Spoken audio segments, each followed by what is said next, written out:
मुबारक हो, आज वो बात आप पे लागू होती है। और रही बात यहाँ पे रहने की, तो मेरे भाई और मेरी कहानी वहीं से शुरू होती है जहां घर का सुकून जिद और अना की वजह से टूटने के करीब है। देखते हैं सच्चाई किस तरफ जाती है। मसा, आप ही ने कहा था कि जब गुस्सा और गुरूर इंसान के सर पर चढ़ जाएं तो वो सही और गलत का फर्क भूल जाता है। आज लगता है वो बात आप पर सच हो रही है। और जहां तक यहाँ रहने की बात है, मेरे भाई और भाभी ने मुझसे वादा लिया था, इसी वादे की वजह से ठहरा हूं, वरना इस जुल्म और जबरदस्ती में रहने का कोई शौक नहीं। क्या हुआ, फिर से चंद्रिका का गुस्सा चल पड़ा क्या? बस बहुत हुआ, मैं अभी सब ठीक कर देता हूं।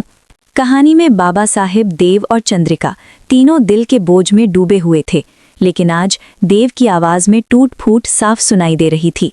बचपन में आप मेरे आसमान थे बाबा साहेब, और मामा मेरी जमीन, लेकिन अब वो जमीन मेरे पाँव के नीचे नहीं। मैं तो एक टूटा हुआ पत्ता हूँ जो बस भटक रहा है। नहीं बेटा, ऐसा मत कहो, ये सब तुम्हारा है, तुम्हारा हक कोई नहीं छीन सकता। नहीं बाबा साहेब, ये मेरा नहीं रहा, ये सिर्फ सिंह चौहान खानदान का है, और देव सिंह चौहान तो अब मर चुका है। बेटा, ऐसी मनहूस बातें ना करो, बस कुछ दिनों की बात है, सब ठीक हो जाएगा। बाबा साहेब, चिड़िया अपने बच्चों को घोंसले से धक्का देती है ताकि वो उड़ना सीख जाए। शायद ये भी मेरे नसीब में वही सबक लिखा है। अब पहचाना, यही है मेरा बेटा देव, जो खुद टूट कर भी अपनी माँ को गलत नहीं कहता। मैं चलता हूँ बाबा साहेब, अपना ख्याल रखिएगा।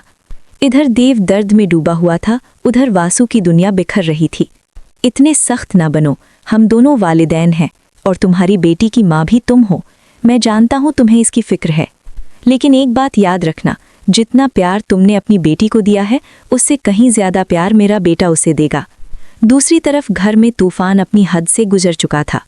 मैंने कभी नहीं सोचा था कि मसा इतना बड़ा कदम उठा लेंगी। भाई सा को घर से, दफ्तर से, हत्ता कि विलय से भी निकाल देना, ये सब कैसे हो सकता है? दिल बहुत भारी है। क्या करूं, किससे कहूं? बाबू साहब से बात करूं?